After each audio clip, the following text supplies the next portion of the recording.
हे guys, good morning. अभी time हो चुका है 3:20 सुबह के। और थोड़ा फ्रेशन अप होने के बाद मैं अपनी पढ़ाई स्टार्ट करूँगी। आज मेरा ऑप्शनल का डे है तो मैं सोशियोलॉजी पढ़ूँगी सुबह सुबह। बेसिकली सुबह का जो स्लॉट होता है मेरा वो रिवाइज़ करने के लिए होता है। और वैसे रिवीजन स्लॉट मेरा 4 बजे से शुरू हो जाता है, 4 से 6, जहाँ पे मैं ऑनलाइन खुद भी रिवाइज़ करती हूँ और रिवाइज़ करवाती भी हूँ। लेकिन उससे पहले आज मैंने थोड़ा-सा कुछ पहले स्टार्ट कर दिया क्योंकि आज है दिवाली। सो सबसे पहले happy Diwali to all of you. I know वो लोग थोड़ा-सा लेट जाएगा, तब तक दिवाली जा चुकी होगी, लेकिन आप सब ने मेरे को दिवाली की विशेस करी बहुत सारी, उसके लिए आप सभी का दिल से शुक्रिया। और ऐसा थोड़ी देर पढ़ने के बाद पढ़ाई को मैंने अपना लाइव सेशन जो है यहाँ पे स्टार्ट कर दिया था। मैं आप सबको पता होगा कि मैं सुबह 4 से 6 डेली लाइव आती हूँ। जो भी मुझे कमेंट किया हुआ है आप सब ने कि आपके साथ लाइव स्टडी ग्रुप जॉइन करना है, कहाँ पे होता है, तो वो यूट्यूब पे ही होता है और 4 से 6 डेली होता है। लाइव स्टडी करने के बाद में यहाँ पे मैंने बनाया था मदर इन लॉ के लिए चाय और अपने लिए कॉफ़ी।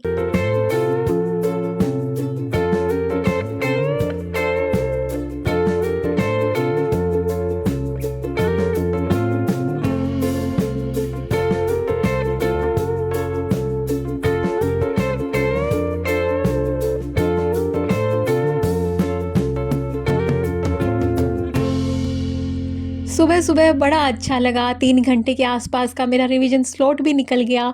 और उसके बाद इतने दिनों बाद मदर इन लॉ के पास आए थे, कल आए थे हम लोग छोटी दीपावली को, और उनसे बात करने का सुबह-सुबह मौका भी मिल गया। अगर सुबह का पढ़ाई नहीं होता है तो फिर दिन भर ऐसा रहता है कि यार क्या करें, आज दीपावली है, टाइम नहीं मिला, स्टडी नहीं करी, तो वो रिग्रेट सा मन में रहता है। लेकिन जब सुबह पढ़ाई कर लेते हैं तो फैमिली के साथ टाइम स्पेंड करने को भी मिल जाता है। और वो ना अपने हाथ मुझे दिखा रहे थे, एक्चुअली उनके हाथ में ना एलर्जी है, स्किन एलर्जी है, स्किन प्रॉब्लम है उनको।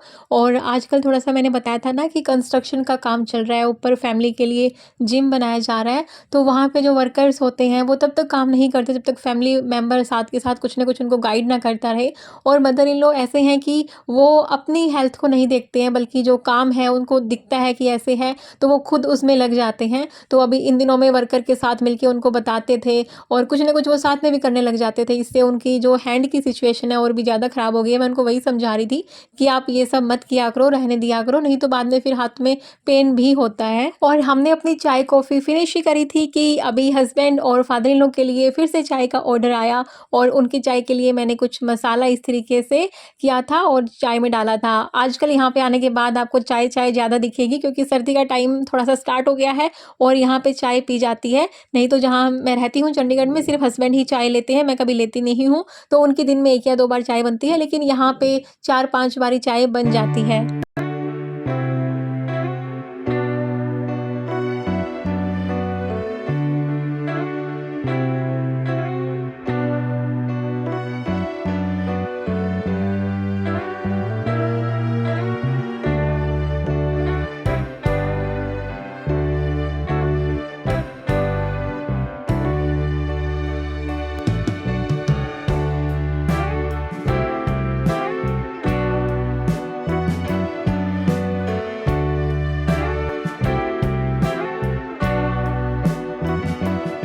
और जैसे ही मैंने सोचा कि बेड वगैरह ठीक करके मैं फिर से एक और स्टडी स्लॉट यहाँ पे दूँगी, क्योंकि दिन भर में उसके बाद इवनिंग में टाइम शायद ना मिले, दिवाली सेलिब्रेट करने के में हम लग जाएँगे। तो बेटा यहाँ पे उठ के आ गया और बोला कि मुझे तो यहीं पे थोड़ी देर के लिए लेटना है। तो मैं उसको समझा रही थी कि बेटू मुझे पढ़ाई स्टार्ट करनी है, चलो आप पानी पी लो, चलो अपना रूटीन स्टार्ट करो। लेकिन सुबह-सुबह बच्चे थोड़ा-सा ना मूड अलग ही मूड में होते हैं, तो कभी-कभी वो एक बारी में बात मान जाते हैं, कभी उसको थोड़ा-सा बहलाना, फुसलाना पड़ता है।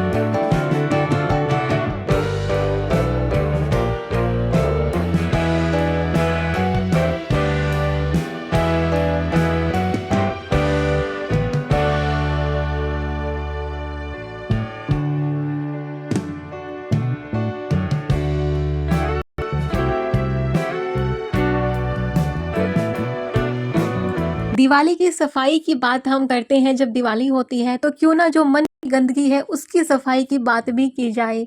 जब हम लक्ष्मी की पूजा करते हैं दीपावली वाले दिन, तो जो घर में लक्ष्मी है उसके साथ हम क्या व्यवहार करते हैं, सोचा है कभी? ये सारा क्वेश्चन, ये सारा मैसेज उन हस्बैंड के लिए जो अपने घर में अपनी बहन, अपनी वाइफ या अपनी माँ की कदर नहीं करते हैं, उन सब के लिए। मेरे पास इतने सारे कमेंट्स हैं, बहुत ही ज़्यादा। बहुत कम कमेंट ऐसे हैं कि हमारे हस्बैंड हमें सपोर्ट करते हैं, नहीं तो कमेंट सेक्शन भरा पड़ा है कि हमें पढ़ाई करनी है, घर का काम भी करते हैं, लेकिन कोई पढ़ाई करने के लिए सपोर्ट नहीं करता है। कहीं पे बच्चा है तो उस बच्चे को कोई रखना नहीं चाहता है, सब बोलते हैं कि घर का काम भी तुम ही करो, बच्चे को भी तुम ही रखो, तुम्हें और किस काम के लिए लाया गया है। तो जो भी लड़के हैं, देखो मैं उन लड़कों की बात नहीं कर रही हूँ जो पहले ही शादी से पहले खोल कर देते हैं इस बात की कि भैया हम अपने घर के काम और अपने माँ बाप की सेवा करने के लिए तुमको लेके जा रहे हैं। बहुत सारे नेक दिल इंसान हैं जो पहले ही इस बात को ओपनली स्वीकार कर लेते हैं, सामने वाले के सामने रख देते हैं, ताकि जो भी लड़की है सोच समझ के अपना वो फैसला ले। लेकिन बहुत सारे केसेस में ऐसा होता है कि पहले बताया ही नहीं जाता कि शादी के बाद पढ़ने के लिए परमिशन दिया जाएगा या नहीं दिया जाएगा। परमिशन वर्ड है ना, हमें परमिशन लेनी पड़ती है, अपने घर पे जाना है तो परमिशन लेनी है, पढ़ाई करनी है तो परमिशन लेनी है। शादी के बाद इतना कुछ चेंज हो जाता है। तो एक मैसेज मेरा उन लड़कियों के लिए भी जो मुझे जो मुझसे रिप्लाई की मांग करती हैं, कुछ कमेंट करती हैं कि बताइए हमारी शादी करवाने के लिए घर वाले बोल रहे हैं, शादी करेंगी पहले पढ़ाई करें। तो आप खुद समझ लो, ऐसी सिचुएशन से ऐसे इतने सारे कमेंट आते हैं और आपको हर चीज़ के लिए परमिशन लेना होगा, और सामने वाले आपको बोलेंगे पढ़ाई नहीं करनी तो आप नहीं कर पाओगे। कितना लड़ोगे अपने घर वालों से, अपने माँ बाप से, फिर भी जिद कर सकते हो, वो आपकी जिद पढ़ाई वाली फिर भी पूरी कर देंगे। लेकिन जो इन-लॉज़ की फैमिली है, हस्बैंड की फैमिली है, वो कहीं न कहीं पहली बात तो आपको स्वीकार करने में ही बहुत टाइम लगाती है। और दूसरी बात, एक बात समझ लो, जिस भी लड़की को ये सुनने को मिलता है ना शादी के बाद कि तुम्हें घर का काम करने के लिए लाया गया था, इसका मतलब साफ-साफ ये कड़वा सच है कि तुम उसके लिए एक हाउस हेल्पर से ज़्यादा कुछ भी मायने नहीं रखती हो। तुम्हारे सपने उसके लिए कुछ भी मायने नहीं रखते हैं। इसलिए जब तुम्हारी शादी हो, जिन लड़कियों की शादी अभी तक नहीं हुई, तो पहले ही एक बार ओपनली बात कर लेना कि देखो जी मैं पढ़ी लिखी हूँ, मुझे आगे भी पढ़ना है। या आपके पेरेंट्स बात करें उनसे कि हमारी बेटी आगे पढ़ना चाहती है। अब वो आगे वाले की मर्जी है, उनका दिमाग कैसा है, किस हिसाब से वो अप्रोच करते हैं। लेकिन लड़के वालों से फिर एक बात कि सच बताइएगा, जितना बताइएगा, किसी लड़की को बहलाइएगा नहीं कि हम पढ़ने देंगे और बाद में बोलेंगे अरे तुम नहीं पढ़ सकते।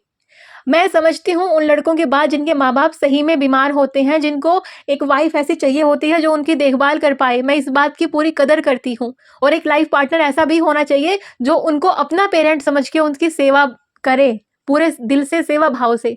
लेकिन वो लड़की क्या करे जिसके सास-ससुर बिल्कुल एकदम फिट हैं, तंदुरुस्त हैं, लेकिन लड़के फिर भी बोलते हैं कि तुम घर का काम करो, तुम मेरे माँ-बाप की सेवा करो। अरे अभी वो इस उम्र में है कि वो अपना कुछ न कुछ काम कर सकते हैं, और काम करते रहेंगे तो एक्टिव भी रहेंगे। मैं ये नहीं कहती कि लड़कियों को शादी के बाद खुली छूट दे दो कि तुम्हें कुछ नहीं करना है, लेकिन किसी के सपनों को इतना तो मत दबाओ।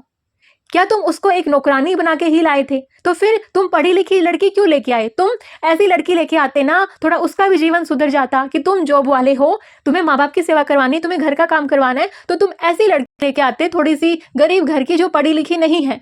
उस लड़की का जीवन बन जाता। उसने पढ़ाई-लिखाई नहीं की, बल्कि वो तुम्हारे माँ-बाप की सेवा और भी अच्छे से कर पाएगी। जो लड़की पढ़ी लिखी है, पहली बात तो उसमें उसके मन में आता रहेगा कि यार मैंने क्या पढ़ाई-लिखाई घर पे रहने के लिए की है, मैं क्यों नहीं पढ़ लिख सकती? तो पहली बात तो वो पूरे मन से, सच्चे मन से सेवा कर ही नहीं पाएगी, क्योंकि उस बेचारी के भी अपने सपने हैं। तो तुम क्यों खुद अपने पैर पे भी कुल्हाड़ी मारते हो, दूसरे की ज़िंदगी बर्बाद करते हो? और लड़कियों, तुम भी सुन लो कान खोल के, पहले ही इस बात को क्लियर कर लेना, बाद में रोने से कुछ नहीं होता कि मेरे घर में हालात ऐसे हैं, कोई पढ़ने नहीं देता है, मैं छुप-छुप के पढ़ती हूँ। मेरे पास कितने सारे कमेंट्स थे। मैं एक-एक स्पेसिफिक कमेंट नहीं पढ़ रही हूँ, लेकिन उन सारे कमेंट का जवाब इस वीडियो में मैं दे रही हूँ। प्लीज़ समझिए इस बात को। बाद में रोने से कुछ नहीं होता है, आपके घर के हालात बिगड़ते हैं, घर की सिचुएशन खराब होती है, और जब सामने वाला चिक-चिक, पिक-पिक कर रहा है, आप क्या ही पढ़ाई कर पाओगे? सही बताइए, आप कितना पढ़ लोगे? क्योंकि आपका दिमाग वहाँ पे होगा ही नहीं जो आप पढ़ाई कर रहे हो, दिमाग तो कहीं और खो रहा होगा। दिमाग सोच रहा होगा कि यार अभी मुझे कुछ सुनने को मिलेगा, अभी पढ़ाई के लिए ताने सुनने को मिलेंगे, तो क्या फ़ायदा है ऐसी पढ़ाई का? इसलिए अप्रोच अपनाइए, अपनी मेहनत उनको दिखाइए, अपना जो चीज़ें हैं उनके सामने रखिए, जो आपका सपना है उसको बैठ के रखिए। शादी के बाद एक यही हल है, नहीं तो सारी चीज़ें शादी से पहले हो सकती हैं, जो भी आप बात करना चाहो।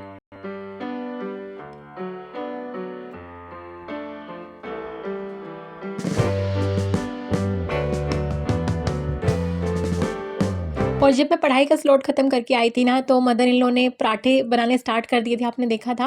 और उन्होंने चटनी बनाई है कचरी की, जो मैं अक्सर ज़िक्र करती हूँ ना, और उनके हाथ की चटनी और उनके हाथ के पराठे बहुत अच्छे लगते हैं यार। और हस्बैंड ने यहाँ पे डाइट को कंटिन्यू रखा है कि हम फ्रूट खाते थे अक्सर सुबह, या कुछ स्प्राउट वगैरह लेते थे, लेकिन मैं अपनी डाइट कंटिन्यू नहीं कर पाई, क्योंकि मदर इन लॉ के हाथ के पराठे और वो चटनी मैं छोड़ ही नहीं सकती हूँ, मुझे बहुत यम्मी लगती है।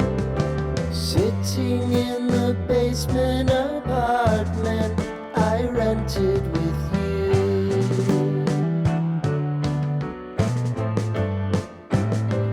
remembering the holiday party we had with the crew.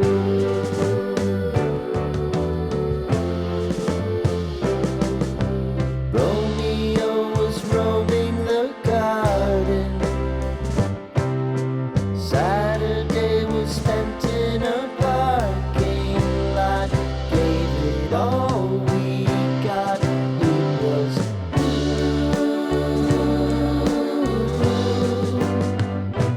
so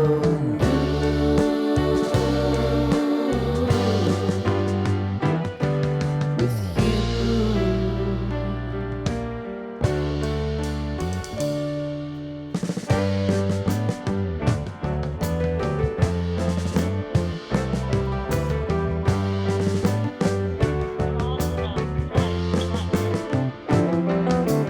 Following the leader down 8th Street to get what we can.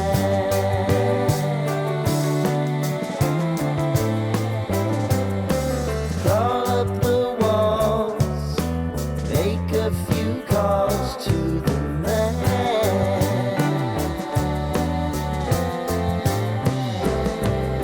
और खाना खाने के बाद, बहुत सारी बातें करने के बाद, हम यहाँ पे ना एक टेलर आंटी के पास आ गए थे। मम्मी की जान पहचान की आंटी है ये। और यहाँ पे ना मैं ना अपनी सलवार ठीक करवाने आई थी, जो मैंने कुर्ती अभी खरीदी है दिवाली पे पहनने के लिए। 2 कुर्तियाँ खरीदी थी, एक मैंने छोटी दीपावली पे पहनी थी। आप सबने पूछा था कि कहाँ से लिया ये कुर्तियाँ, लिंक हमें शेयर कर दो। तो मैंने ये ऑनलाइन नहीं लिया है, चंडीगढ़ की मार्केट से मैंने इसको लिया है, तो मैं लिंक तो नहीं शेयर कर सकती हूँ। और जो ये सलवार थी इस कुर्ती की, वो थोड़ी सी लंबी थी, तो मुझे वो छोटी करवानी थी, तो इसलिए हम टेलर आंटी के पास आ गए थे। उसके बाद दीपावली है, तो कुछ मीठा हो जाए। क्या लेके आए हो आप? स्नैक लैग क्यों? खाने के लिए किसके लिए? For you, and you. For me also. अरे अरे अरे अरे अरे अरे क्यों ये मेरे भी फेवरेट है, इसलिए करूँ इट।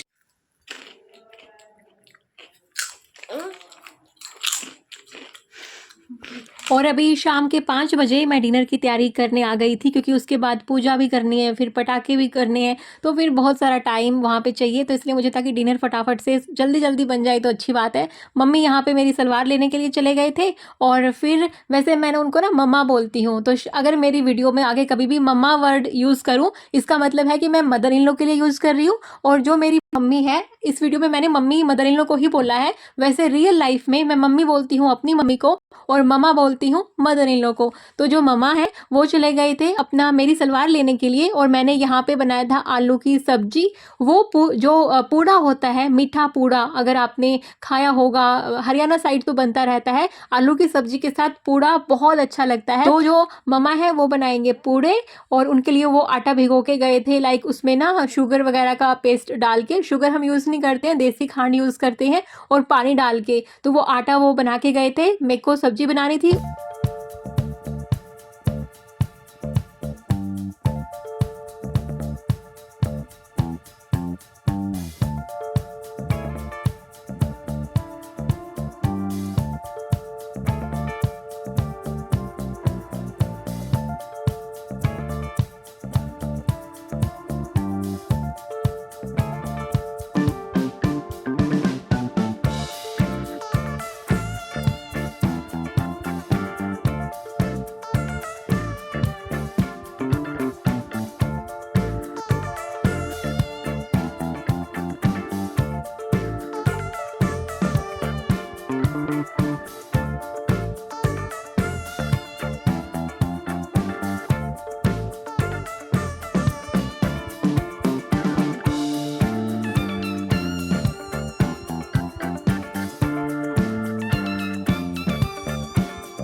और अभी शाम के पूजा का टाइम हो गया था, तो चलो फिर अपनी नई कुर्ती के साथ करते हैं पूजा। नए कपड़ों को पहनने का चाव ही अलग होता है और टैग काटने का तो बहुत ही ज़्यादा।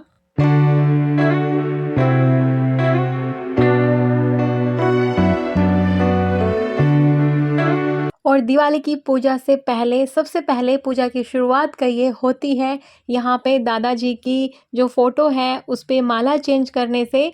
अनूप के दादाजी की फ़ोटो है ये।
जाओ बहुत जोर से।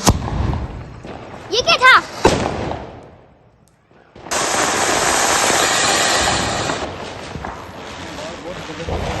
चक्री से बुटी की रुकी नहीं है, देखो। ये देखो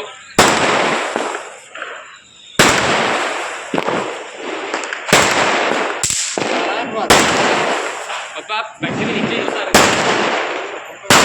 चलो फिर भी। आप सबको दीपावली की ढेर सारी शुभकामनाएं। जो भी सच्चे मन से मेहनत कर रहे हैं, भगवान अगली दीपावली तक उनकी मेहनत को सक्सेसफुल बना दे। और मदर इन लॉ यहाँ पे बना रही हैं पूड़े।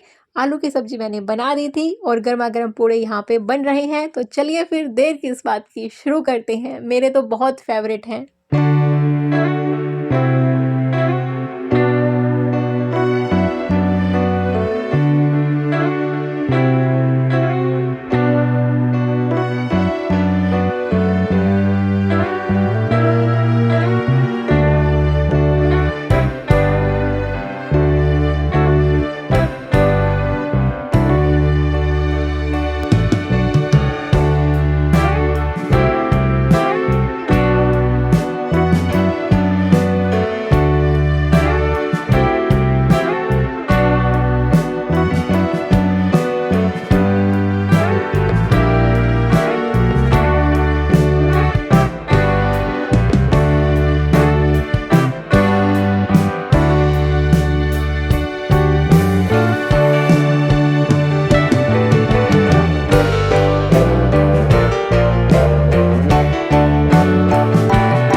सच बताऊं, इतना तो हिम्मत नहीं थी पढ़ने की, क्योंकि बहुत देर हमने क्रैकर्स को जलाया था, बहुत टाइम उसमें खड़ा रहना पड़ा था। थोड़ी देर बैठे भी थे बट पैरों में दर्द भी होने लग गया था। तो इतना सारा हमने टाइम दिवाली की सेलिब्रेट करी आज पूरा इवनिंग टाइम पे। लेकिन फिर भी थोड़ा सा मुझे लगा कि यार इतना बैकलॉग इकट्ठा हो गया है, तो चलो थोड़ा बहुत जितना भी हो पाए उतना कर लेंगे। और 10 o'clock तक तो मैं सोचती हूँ कि जितना भी पढ़ाई हो पाए मैं कर लूँ, चाहे उसमें 10-15 मिनट ही क्यों ना बचे हो।